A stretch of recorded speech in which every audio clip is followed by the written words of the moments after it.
안녕하십니까. 채널A 정치부장 정용관입니다. 향후 몇 년에 걸쳐 소득과 관계없이 모든 초혼자에게 집을 주는 것을 목표로 추진하겠다.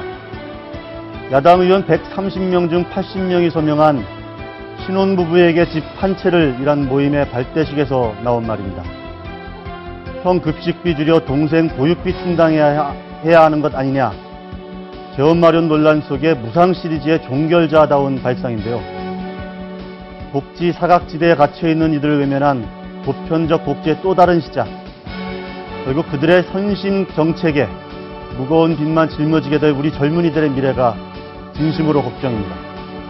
정용관의 시사병법 시작합니다.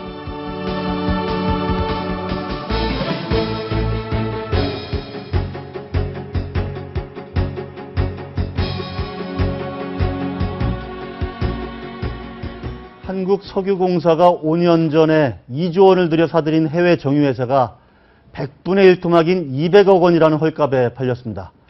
야당은 2조 원이 공중분해됐다며 국정조사를 요구하고 나섰는데요. 전 정권을 정조준한 권력형 게이트로 번지는 게 아니냐, 이런 관측이 나오고 있습니다. 신재원 기자입니다. 5년 전 한국석유공사는 자원외교 명목으로 2조 원을 들여 캐나다 하베스트사의 정유회사 나를 인수했습니다. 하지만 최근 나를 미국계 은행에 팔면서 받기로 한 매각 대금이 고작 100분의 1 수준인 200억 원 내외라고 새정치민주연합이 밝혔습니다.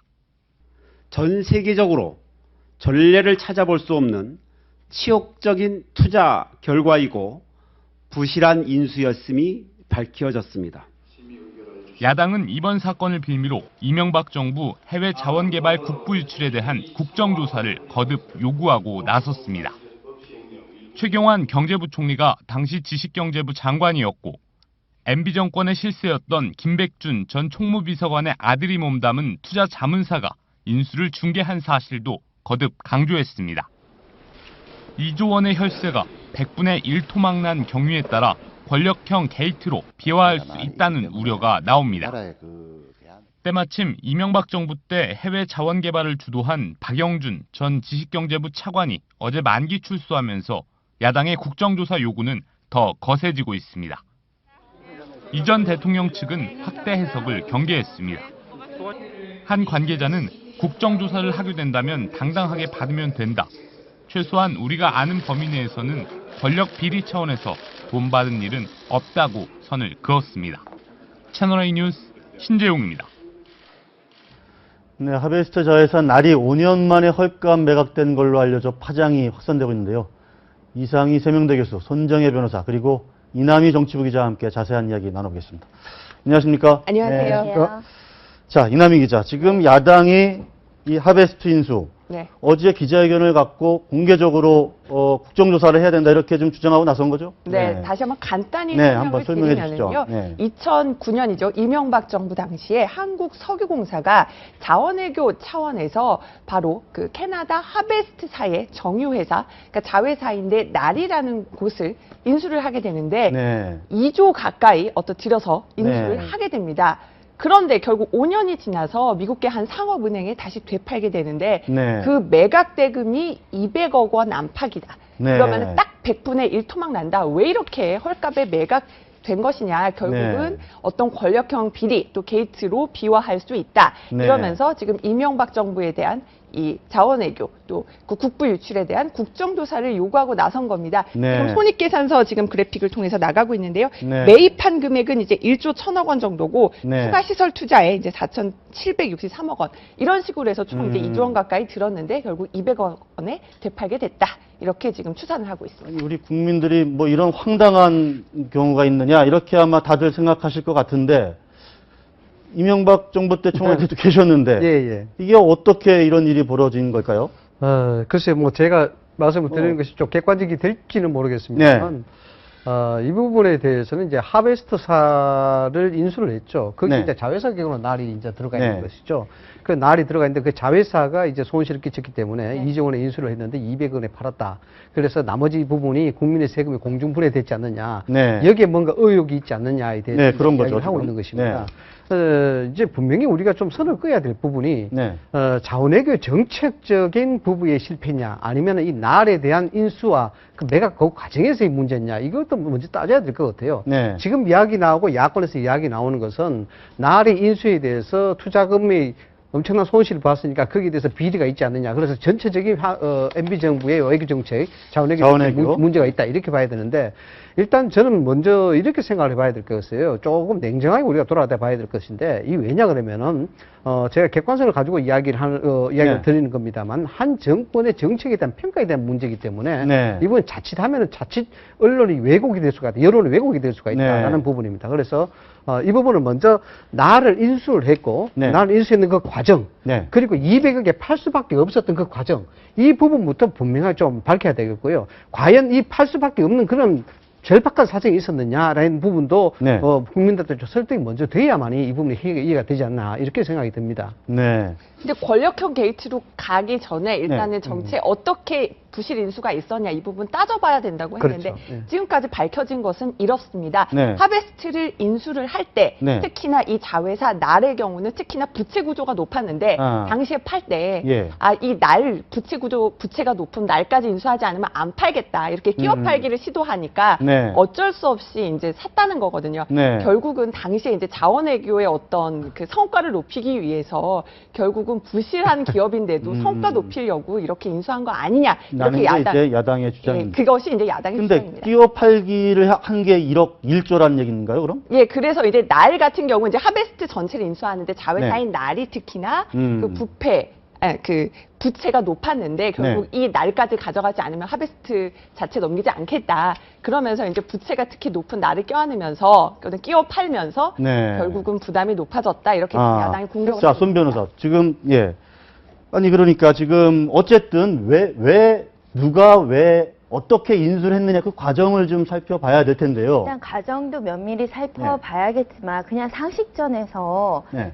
10분의 1 토막이면 제가 이해를 하겠어요. 국민의 시각에서 네. 100분의 1 토막은 문제가 있어도 한참 있는 것이고 이건 누구 초등학생이 정책 결정하는 것도 아니고 충분히 네. 국책 사업으로서 어떤 여러 전문가들이 자문을 거쳐서 자문도 받고 예비 타당성 조사도 해서 결정한 사업일 텐데 네. 어떻게 이렇게 헐값에 매각되는 국가의 어떤 큰 손실을 일으킬 수 있느냐라는 점에서 네. 정말 국민의 한 사람으로서 네. 정말 남의 돈처럼이 혈세를 쓰시지 않았나 이런 생각이 들고요. 네. 이게 지금 날의 문제가 아닙니다. 왜냐하면 지금 대부분이 우리 자원외교하면서 굉장히 많은 수십조 원의 그 금액이 투자가 됐는데 예를 들면 한국석유공사도 있고 가스공사도 있고 광물자원공사도 있습니다. 네.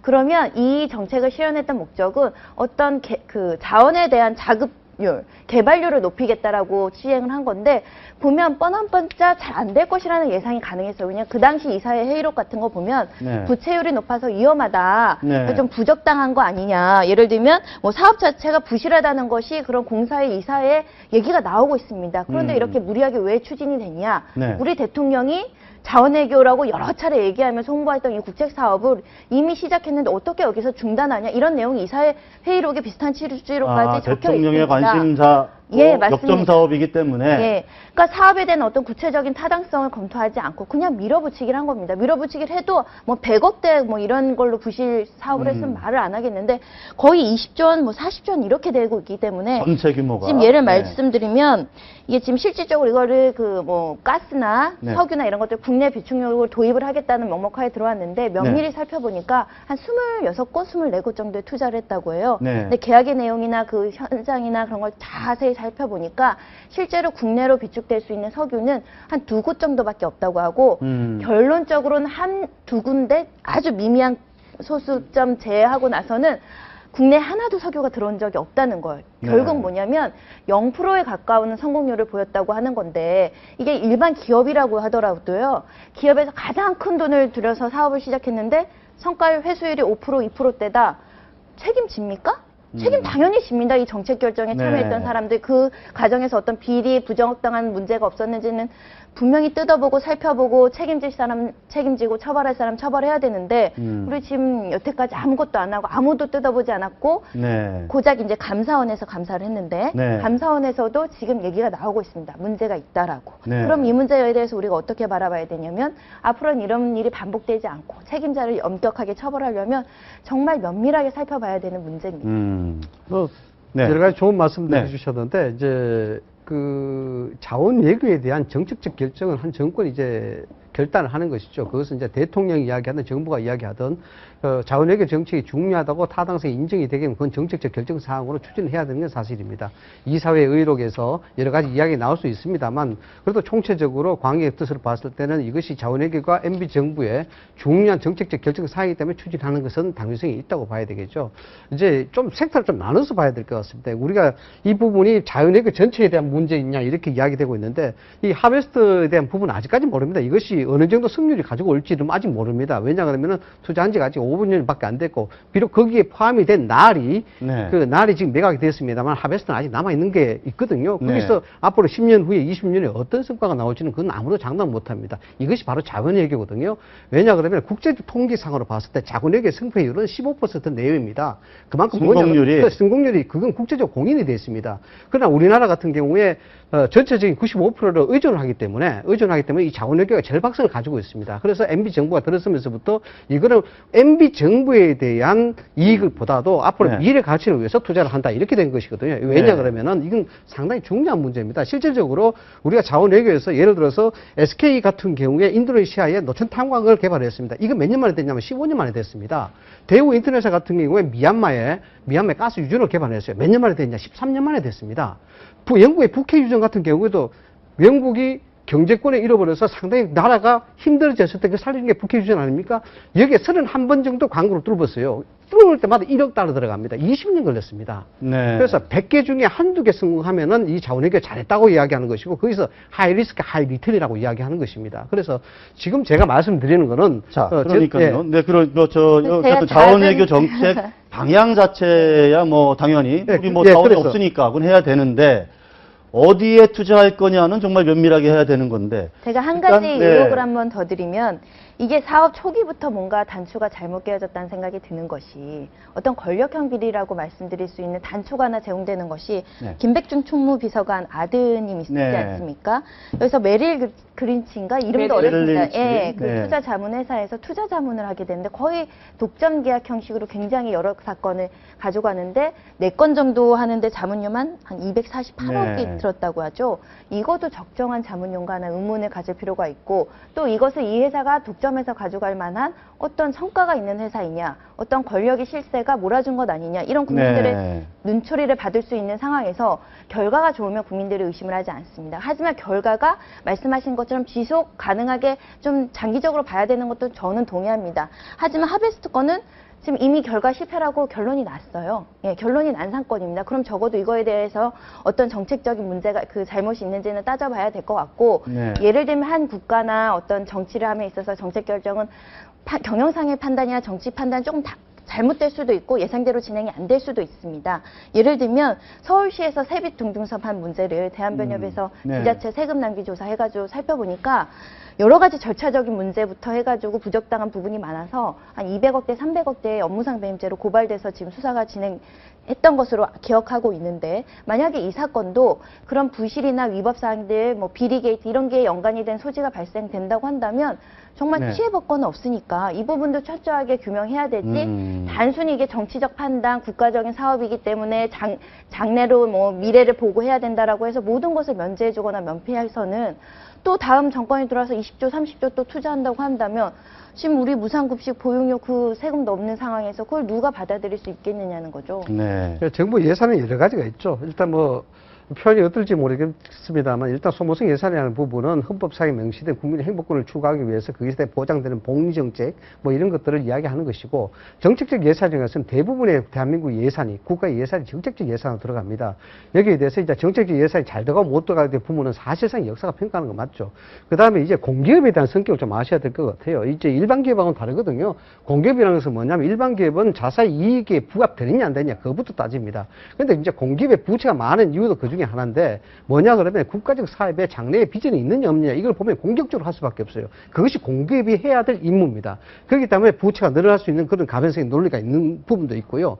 그래서 이 부분도 사실상 제가 염려스러운 것은 방금 변호사님이랑 우리 이 기자님께서 이야기하셨는 대로 분명히 국민의 세금이 낭비가 됐으니까 여기에 대해서 적법성 또는 내지는 편법성 그리고 여기에 뭔가 비리적 의혹이 있다든가 이런 것은 당연히 따져봐야죠. 따져봐야죠. 이걸 하지 말자는 것이 아니고 네. 지금 여기에 한꺼풀을 더 들여다보면 여기에 정쟁에 대한 부분이 있다. 이걸 조심하자는 겁니다. 다시 말씀을 드리자 그러면 야당에서 지금 제기하는 부분이 당연히 의혹이 있기 때문에 하는 거지만은 자칫하면 이 전체 다가 한 정권이 추진했고 한 정권이 정말 올인하다시피 매진했던 어떤 정책 자체가 역사적 평가에 대해서 절하될 수가 있다. 자칫하면 정쟁에서 이거는 우리가 막자라는 겁니다. 자, 알겠습니다. 지금 그 자원외교의 최천병에 서 있던 사람이 바로 박영준 전 차관 아니겠습니까? 예. 왕차관이라고 불렸던. 예. 어제 만기 출소가 됐는데 어떨까요? 뭐 이런 또 자원외교 이런 뭐 국정조사와 관련해서 또 뭔가 또 연관성이 있는 것 아니냐 이런 의혹들이 지금 제기되고 참 그분은 뭐 있고 예. 야당에서는 그런 의혹을 또 제기하고 있겠지 당연히. 입니다. 국정조사 하면서는 뭐 이제 박영준 전 차관이나 아마 네. 그 메릴 린치, 그 김백준 전 비서관의 아들 김영찬 네. 씨 같은 경우도 아마 당연히 이제 좀 증인으로 불러야 된다. 네. 이런 입장이고요. 혹시 거기 모임은 안 가셨겠지만 예, 지금 예. 박영준 전 차관 네. 출소되는 전날 또 이명박 전 그제죠. 그제죠. 네. 그러니까 측근들이 다 모여서 네. 이렇게 얘기를 한 것으로 지금 언론에 보도가 되고 있잖아요. 네. 이명박 전 대통령은 나는 우리 당당하게 조사 받으면 된다. 네. 내가 아는 차원에서는 권력형으로 그런 네. 비리가 저질러지거나 문제 없다. 이렇게 얘기를 하고 있어서 이명박 전 대통령 증인으로 나서는 데 대해서는 네. 뭐 이제 김무성 대표가 절대 안 된다. 이렇게 얘기를 했는데 네. 좀 나올지도 관심사입니다. 네. 이명박 전직 대통령이 뭐 국정조사에 또 청문회 증인으로 나서는 일, 그렇게 썩 뭐 이렇게 뭐 아름다운 모습은 아닐 텐데 예. 이 파장이 어떻게 전개가 될지 좀 지켜봐야 될 것 같습니다. 자, 이남희 기자 좀 다른 얘기 해볼게요. 네. 다른 얘기. 네. 지금 새누리당 혁신위에서 당대표 제도 자체를 폐지하자는 안을 가지고 좀 토론을 한다. 네. 이런 보도가 있는데 이게 어떻게 된 내용입니까? 그러니까 새누리당 그 네. 지도부 자체, 그러니까 네. 당 대표, 최고위원 이런 것들을 모두 없애고 네. 원내 정당으로 간다. 네. 정책 정당으로 간다. 네. 그 원내 정당은 역할을 축소해서 네. 어떤 선거 기획 홍보 기능만 하겠다. 네. 이런 안을 새누리당의 김세연 의원이 아. 발제를 했습니다. 네. 그리고 혁신위 위원들도 그 부분에 대해서 공감을 하면서 우리 한번 토론해 보자 이렇게 네. 한 입장입니다. 다만 이제 이 안이 얼마 실효성이 있을까요? 네. 근데 이제 김세연 의원의 경우는 혁신위 소속 의원은 아니거든요. 아, 근데 그렇군요. 본인의 소신에 따라서 그 의견을 낸 겁니다. 아. 하지만 여기에 대해서 찬성하는 사람도 있을 거고, 근데 아마 받아들여지기는 쉽지는 않을 거다 이런 얘기가 아니, 나옵니다. 지금 김무성 대표가 눈을 시퍼렇게 뜨고 있는데 지금 당 대표를 없애자는 논의를 하자고 하니까. 그런데요, 네. 사실상 이제 새누리당이 뭐 그 의원이 개인적인 네. 발의로 봐야 되겠습니다만은 사실 이런 논의할 자격이 없습니다. 왜냐하면은 지금 정당 개혁적 차원에서 이제 안을 던지는 네. 걸로 알고 있습니다만은 실질적으로 의원 특권 놀이도 안 되지 않습니까? 특권 내려놓기도. 여기 세비 문제라든가 여러 부분에서 의원들이 집단적으로 반발하고 뭐 이렇지 않습니까? 네. 그런 특권 놀이조차 안 되는데 어떻게 네. 정당부터 개혁을 하겠다고 이야기를 하는 거예요? 그러니까 지금은 소소한 것들이 안 되니까 좀 더 메가톤급 카드를 내세워서 그래, 좀 아니. 흔들어보자 뭐 이런 얘기도 나오는데요. 기본이 돼야 건물을 쌓아 올리는 게 네. 당연한 것인데 네. 기본적인 국회의원 특권놀이부터 먼저 네. 내야 되는 것이지 그걸 안 해놓고 정당부터 바꾸자는 것은 안 되고요. 네. 지금 보니까 이제 대체적으로 그 혁신위의 공식적인 안은 아닌 것 같아요. 보니까 네. 미국식 원내정당 체제로 가겠다 이러는 것인데 이게 네. 규율정당이 돼서는 안 된다. 그러니까 의원들의 개개인의 자율권을 해쳐서는 안 된다. 일종의 보수 개파 정치는 이제 좀 옛날 90대 3분이니까 방향 자체는 뭐 뭐 이상적일지는 모르지만 그렇죠. 방향 자체는 맞는 거 아니겠습니까? 방향 자체 이 부분이 예전부터도 좀 이야기가 됐었던 부분이에요. 네. 우리나라 정치 구조사가 이제 보수 정치를 계속 이어오다 보니까 이것이 너무 획일화되고 그리고 전당대회 할 때요. 네. 정말 당대표 한번 나가려면 돈 많이 듭니다. 야당 지도부가요. 대표 그렇죠. 당대표 선거 나가면은 한 5억 원 정도 든다고 하고요. 야당 대표가 제가 직접 5억 원. 물어봤어요. 네. 네. 3억 원에서 5억 원. 최고위원은 좀 싸게 막으면 3억 원. 제가 그렇고요. 그러니까 그게 또 그 다 이제 돈이 돈이 많으신 받는 거죠. 분들이네요. 그리고 여당은 다 어디서 아마 나오는 여당 건데? 그런 거는 이제 뭐 후원금 정치 후원금을 받거나 여러 가지들이 있을 텐데 아, 네. 그렇게 돈이 많이 드는데 네. 사실 그렇게 친다면은 당 대표 없애는 게 맞지 않느냐라고 생각하시는 국민 우리 손정혜 변호사의 시각은 어떻습니까? 저는 언뜻 이런 생각이 들어요. 작은 지역적인 개혁안을 내서 이렇게 반발이 있으니까 그럼 너네 큰 거 해봐. 그러면 반응을 한번 보고 싶은 마음도 있었을 거고 이런 생각이 들어요. 우리가 지금 개헌 문제가 나오는 게 재앙적 대통령제의 문제, 권력이 너무 집중되다 보니까 거기에 따른 부작용 차원에서도 나오는 게 있는데 이것도 똑같은 문제인 것 같습니다. 결국은 제도보다는 어떻게 운영하느냐의 문제인데 그동안 원내대표나 당대표 중심으로 너무 권력 집중되다 보니까 여러 가지 부작용이 있지 않습니까? 네. 근데 이걸 이런 식으로 바꾼다고 한다면 어떤 또 부작용이 있을 것 같냐면 어떤 조직이든 당이든 그 중심에 대해서 움직이고 리더십을 발휘해서 문제를 해결할 수 있는 능력이 발휘될 때가 있는데 이렇게 지금 권한을 너무 분산하다 보면 배가 산으로 가는 경우도 생길 것 같고 네. 결국 사람이 문제인데 당대표가 정말 책임 있게 어떤 권력을 잘 활용한다면 사실 문제는 해결될 수 있거든요. 네. 너무 시끄러운 주제일 것 같고 실제로 실현 가능성은 높게 평가되지 않을 것 같습니다. 이게 언제 토론을 하는 거죠? 다음 주 월요일에 네, 그렇습니다. 네. 17일 날 이렇게 회의 전체 회의에 아마 갑론을박이 아주 치열할 것 같네요. 자, 오늘 말씀 여기까지 듣도록 하겠습니다. 잘 들었습니다. 감사합니다. 고맙습니다. 네.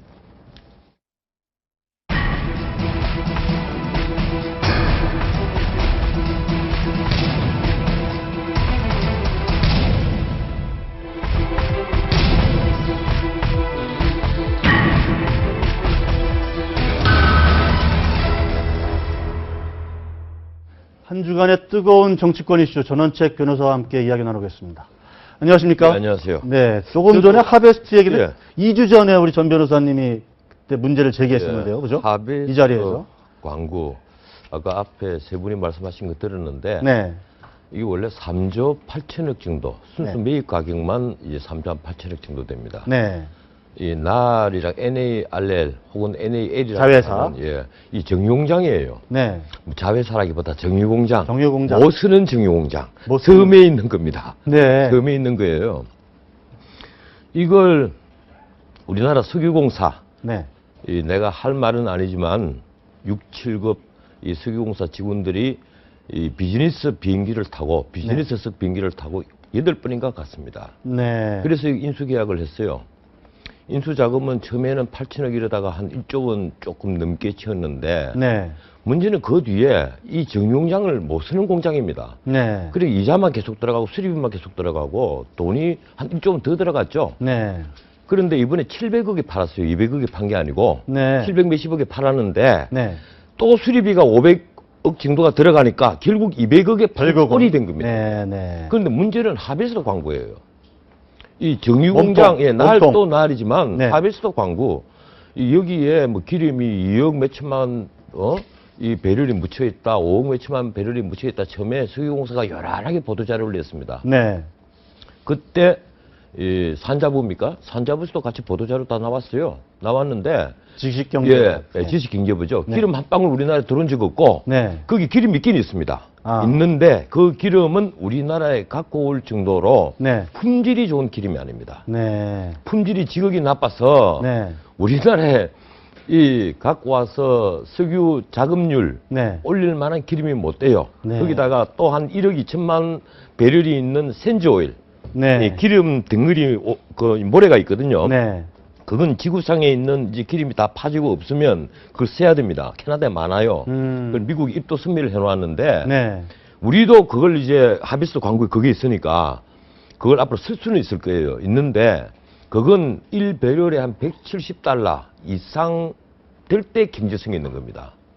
이러니까 실제 한참 뒤 얘기가 되는 하베스트 거네요. 광고 자체가 네. 경제성 없는 걸 3조 8천억 달러에 산 겁니다. 3조 8천억 원을 주고 산 겁니다. 네. 경제성이 전혀 없는 걸. 당시 이명박 정부에서 이제 광고들을 많이 사들였어요. 영국의 다나 광고입니까? 뭐 나다 광고입니까? 그것도 사고, 아랍에미리트 광고도 사고, 브라질에 있는 광고도 사고 샀는데, 그러면서 그때마다 우리 석유 자금률이 엄청날 것이다. 엄청나게 올라간다. 뭐 8.2%까지 올라갔다. 이렇게 보도자료가 계속 나왔어요. 제 기억이 정확할 겁니다. 네. 8.9%인가 올라간다고. 그렇게 요란하게 떠들었는데, 이제 박영준 차관이 아마 주도를 했을 거예요. 했는데, 기름 한 방울 안 들어왔죠. 우리나라에 기름 한 방울 들어온 게 없습니다. 이건 정말 심각한 문제예요. 이걸 우리가 그 보수, 진보 이런 진영 차원을 떠나서 정권 차원을 떠나서 하베스도 광고 같은 이게 못 쓰는 광고를 지금 하베스도 광고는 남아 있는데 이 자체도 못 쓰는 광고예요, 사실은. 이걸 캐나다 정부가 1달러에 민간업자에게 판 겁니다. 미국 달러로 1달러에 판 걸 우리가 3조 8천억 주고 산 거예요. 기가 막히는 일입니다.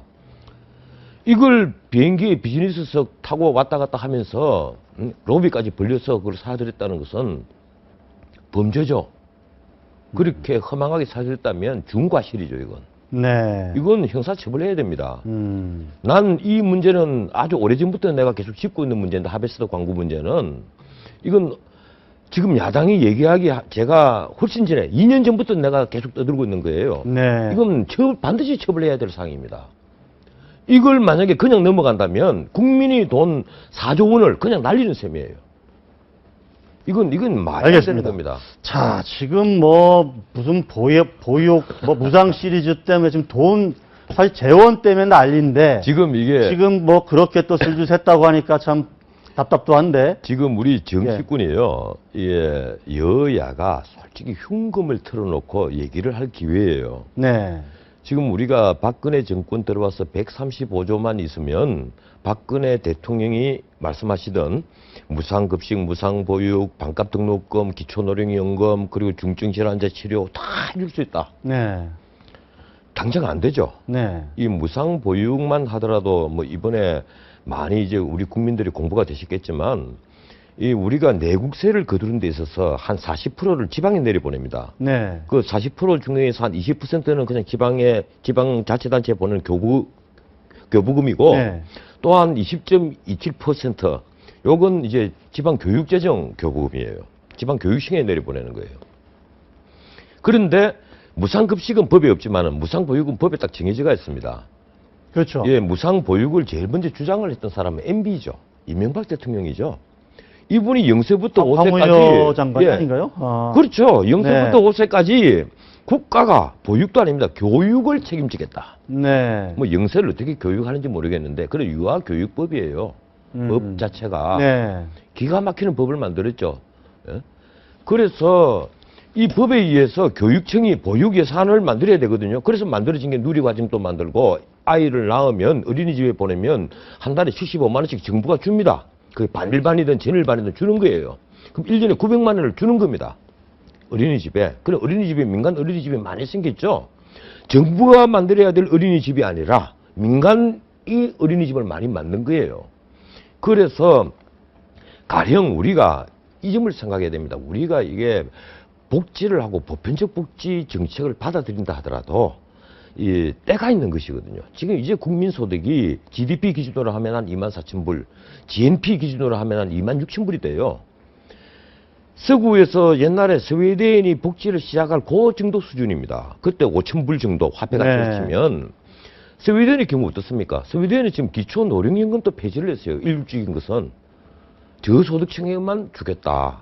그리고 보육은 어떻게 하는가 하면 0세부터 1세까지는 거의 어린이집에 가지 않습니다. 거기는 그 루트교, 개신교 중에서 루트교 신자들이 80% 이상이기 때문에 모유 수유가 원칙이에요. 어머니가 젖을 먹인다. 네. 그리고 맞벌이 부부나 워킹맘들을 위해서 어린이집이 운영되는데 15시간에서 40시간까지 네. 아주 차별적으로 제공을 합니다. 전업주부를 위해서 어린이집을 제공 안 해요. 아, 전업주부를 위해서는 전업주부를 위해서 제공하는 나라가 없습니다.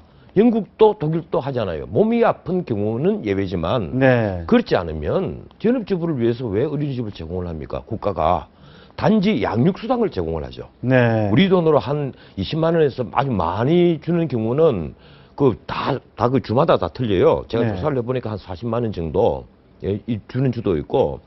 그런데 우리처럼 아무나 어린이집에 애를 보낼 수가 있고, 그리고 국가가 75만 원씩 아이에게 아이를 보내면 한 사람당 75만 원씩 국가가 돈을 주고, 네. 이런 나라가 없습니다.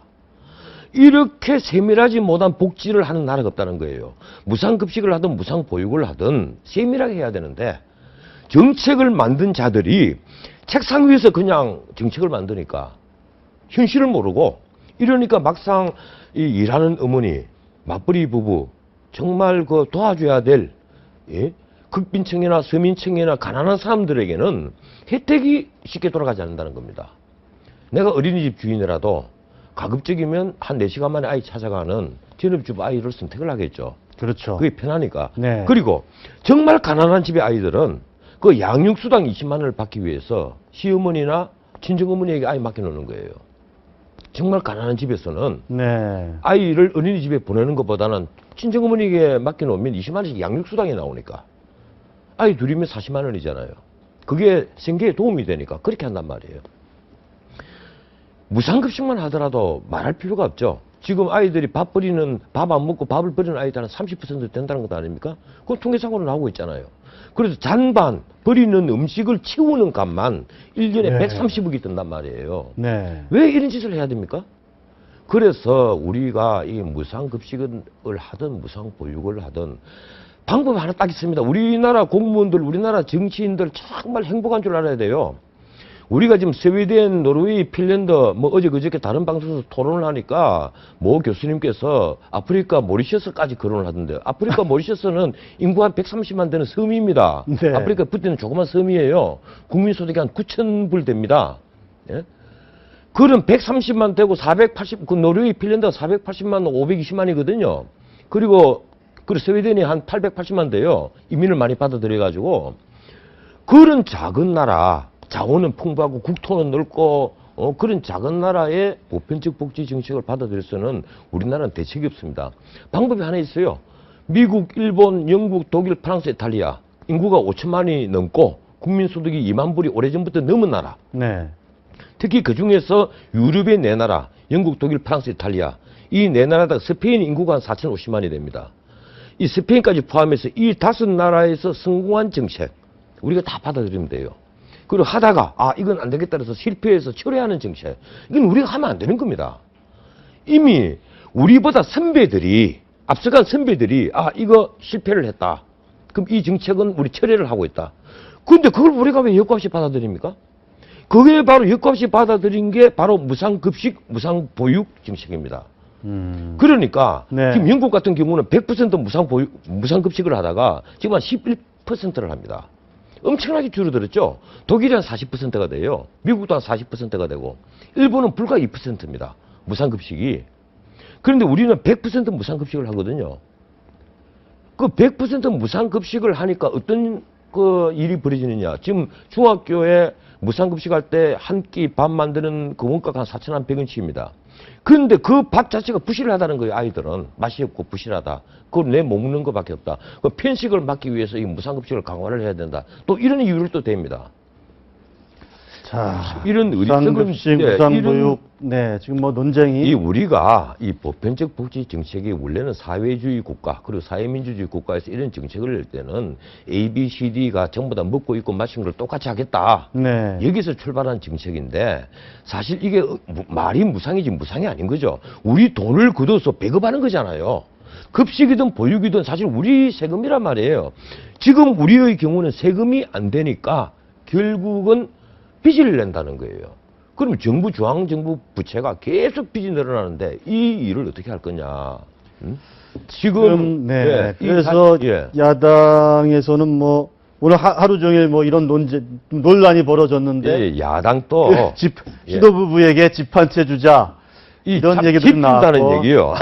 이게 지금 야당의 모 국회의원이 이 안을 냈잖아요. 과거에 허경영 대통령 후보가 네. 뭐 결혼하면 뭐 1억 주고 아이 낳으면 그거 기억나십니까? 예. 이런 식의 공약을 냈을 때 온 국민이 웃었지 않습니까? 저희가 지금 영상이 하나 좀 준비되어 예. 있는데 한번 잠깐 보시고 예. 말씀 나눠보시죠. 결혼하는 사람한테는 5천만 원씩, 남자 5천만 원, 여자 5천만 원. 애들을 키우면서 독신으로 있는 사람들을 나는 그 사람들에게 국가 예산을 줄 거예요. 5천만 원씩. 이래서 결혼하자마자 애 서인만 나면 2억입니다. 제가 대통령이 되면은 국민 한 사람이 15억을 평생 받아가야 됩니다. 3인 가족이 45억, 5인 가족이면 75억을 받아갑니다. 이렇게 하고도 국가 예산은 매년 260조가 남습니다. 지금 저 허경영 씨가 예. 대통령 됐으면 저는 한 3억 정도를 벌을 수 있고. 아니, 허경영 선생이 말씀하시는 것이나 지금 야당이 주장하는 그 야당에서 나오는 여러 가지 복지 정책이나 무엇이다는 겁니까? 지금 그러잖아요. 결혼하면 남자 5천만 원, 여자 5천만 원, 그러면 한 부부에게 1억 준다는 얘기잖아요. 네. 예? 결국 지금 그 집안채를 10년 동안 무상으로 쓰게 하겠다. 지금 야당에서 벌써 그런 안이 나오거든요. 응? 지금 아이 하나 네. 낳으면 국가가 900만 원 결혼을 잘 안 지원해줍니다. 하니까 집을 좀 예. 뭐 정부가 해줘야 된다 뭐 이런. 아니 지금 우리가 무상 보육만 하더라도 이걸 쉽게 못 넘어갈게요. 네. 연봉 3,450만 원 그 내는 3,450만 원 받는 젊은 네. 부부가 네.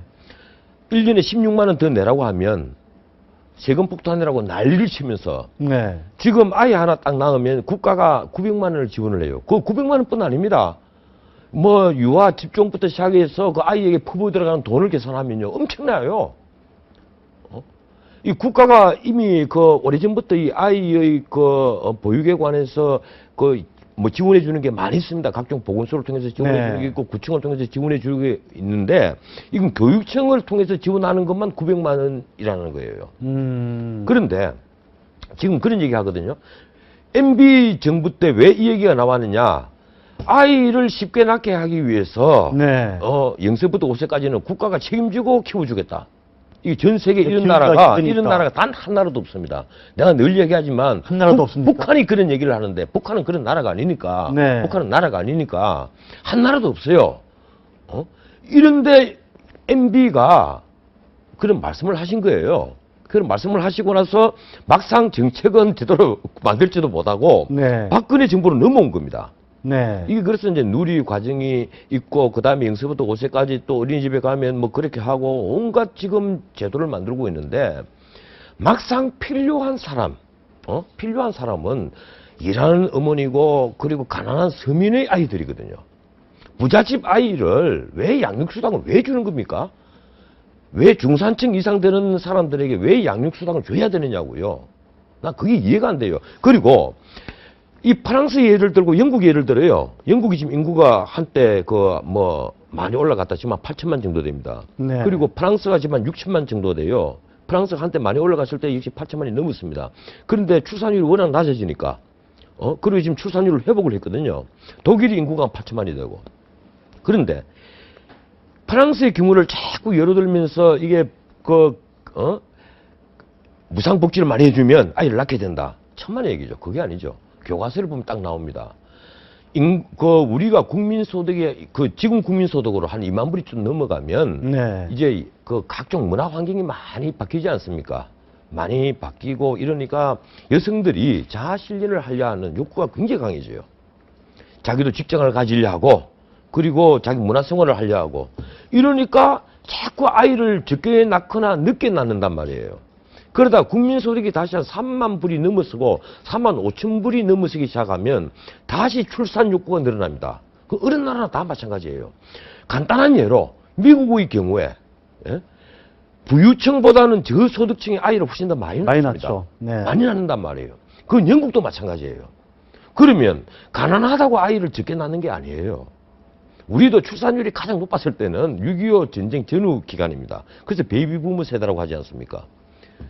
경제 수준이 올라가면 올라갈수록 출산율이 자꾸 떨어지는 것은 여성의 자아 욕구 때문이에요. 자아 실현 욕구 때문이에요.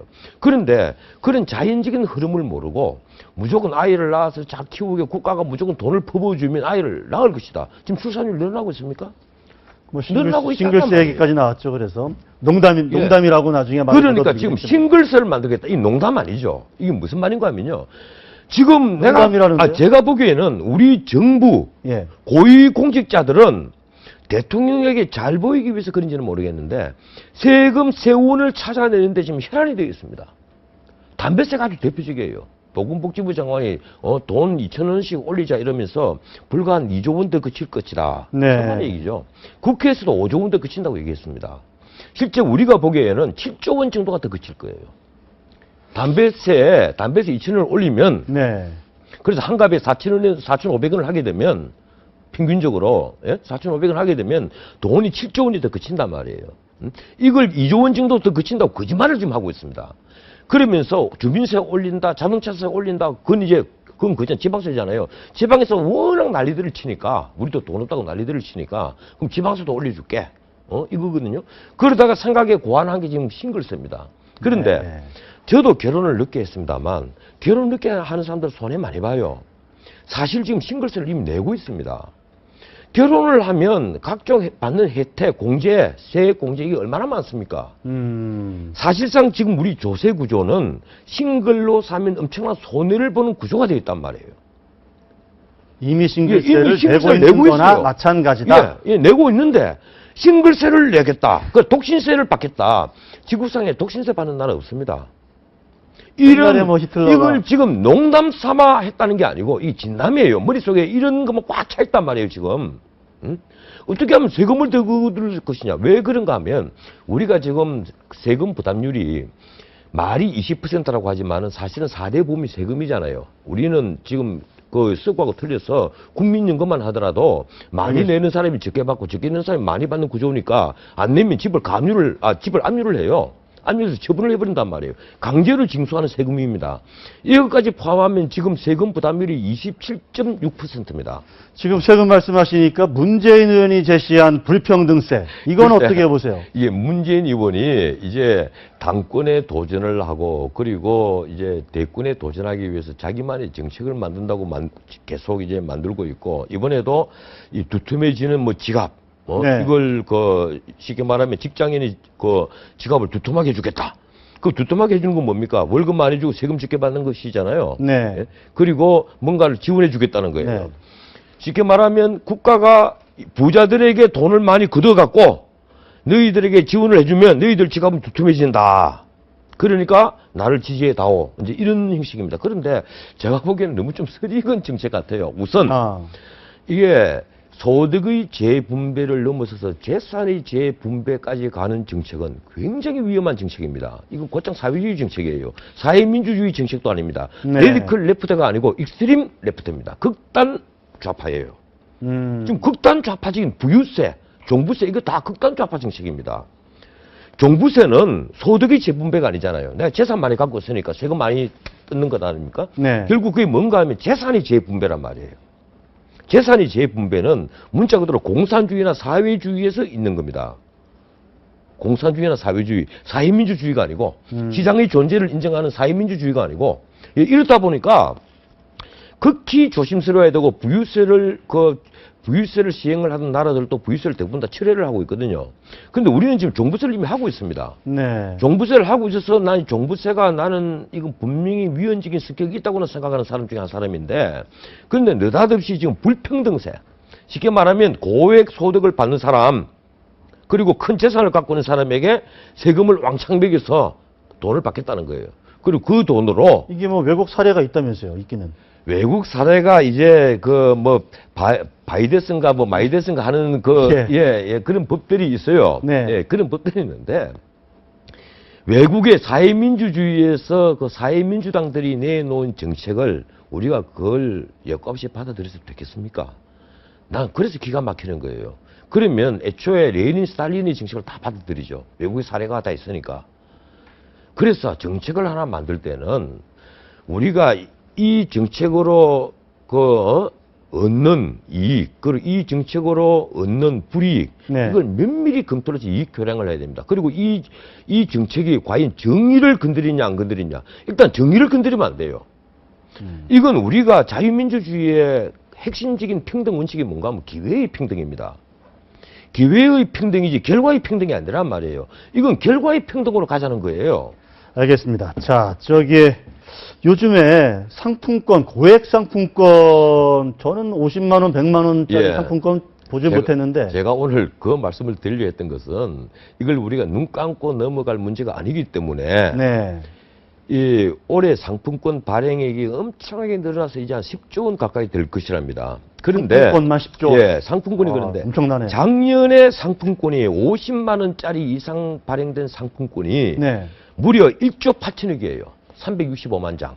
365만 장. 올해는 이거보다 거의 한 2배가 될 것이랍니다. 그럼 3조 원 가까이, 최하한 3조 원 가까이 된다고 봐야 되는데, 근데 전체 한 10조 원이 상품권 중에 3조 원이 50만 건 이상이란 말이에요. 네. 근데 죄송하지만 하나만 여쭤보겠습니다.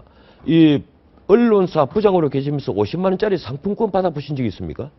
아니, 제가 그래서 못 봤다 그랬잖아요. 저는 지금까지 10만 원짜리는 봤습니다. 예, 막 감사합니다 하면서 상품권 받아본 적이 많이 있는데, 네. 근데 제일 큰 상품권 10만 원짜리 받아봤어요. 네. 10만 원짜리를 한 10장 넣어준 것은 제가 받아본 적이 있습니다. 그런데 50만 원짜리 상품권이 뭐겠습니까? 결국은 제가 보기엔 뇌물이에요, 이건. 뇌물이다. 예, 뇌물입니다. 뇌물용이다 이거죠. 분명히 뇌물이죠. 아마 50만 원짜리 상품권은 내가 아무리 선으로 해석하더라도 절반 이상의 뇌물입니다.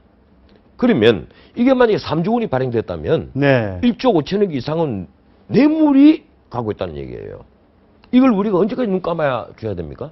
내가 참 답답한 것은 이 1999년일 거예요. 네. 김대중 대통령이 규제 완화를 한다 이래서 네.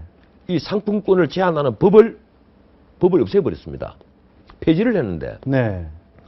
이건 사실 규제 완화와는 아무 상관없는 문제입니다. 상품권은. 네. 이게 사실은 이게 자금 세탁 방지, 예? 외국에서는 네. 아주 엄격히 다룹니다.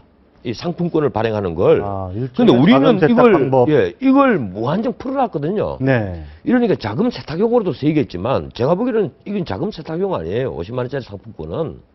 난 이거 분명히 뇌물이라고 봐요. 분명히 이건 뇌물로 작용할 것이다. 우리는 지금 그 자금을 세탁하는 길이 워낙 많이 있기 때문에 굳이 상품권으로 자금 세탁을 하지 않습니다.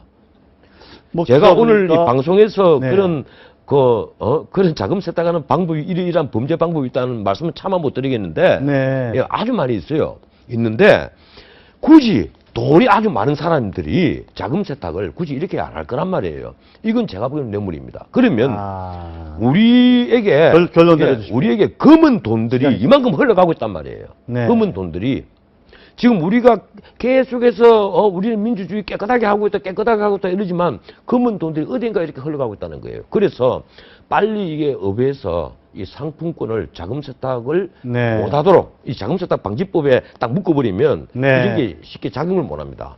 알겠습니다. 빨리 해서 최소한 검은 돈이 흐르는 길은 막아야 된다. 이런 생각을 합니다. 알겠습니다. 오늘 말씀 여기까지 듣겠습니다. 예, 감사합니다.